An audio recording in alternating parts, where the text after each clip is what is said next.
네, 그리고 오늘 관심을 끈 판결이 있었습니다. 이른바 노란봉투법과 비슷한 쟁점으로 사회적 관심이 집중됐던 현대자동차 비정규직 노동자 파업에 대한 손해배상 소송과 관련해 대법원의 판단이 나온 겁니다.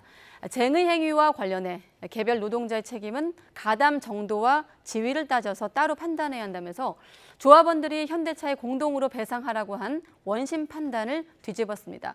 대법원의 새로운 첫 판례인데 좀 더 내용은 취재기자 연결해서 들어보겠습니다. 최민기 기자. 네, 대법원입니다. 네, 노란봉투법 내용과 맞닿은 좀 쟁점이 있어서 관심이 많았는데 오늘 선고가 나왔습니다. 네, 그렇습니다. 이 현대자동차 비정규직 노동자의 파업 손해배상 소송과 관련한 대법원 선고가 오전에 내려졌습니다.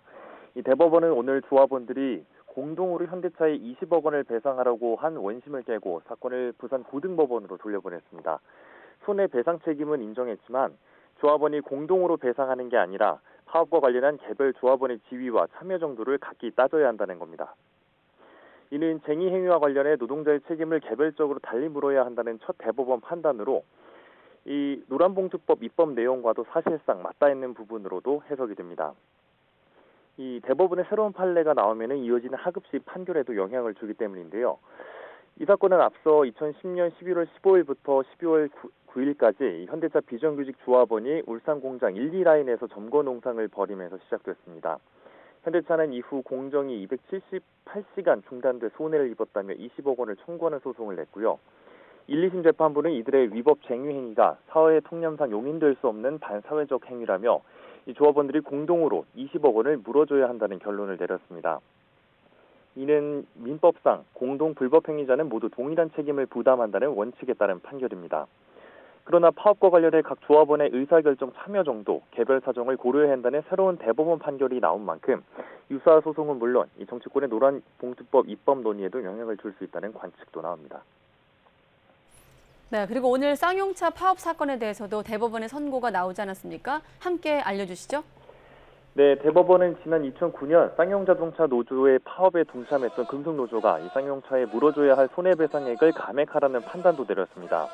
정리해고에 맞서 장기 파업을 벌인 쌍용자동차 노동자들을 지원한 금속노조에 33억 원을 배상 책임을 물게 하는 건 과도하다는 판단 때문입니다. 이에 대법원은 앞서 금속노조가 회수에 33억여 원과 지원 손해금을 지급하라고 판결한 원심을 깨고 사건을 서울 고등법원으로 돌려보냈습니다.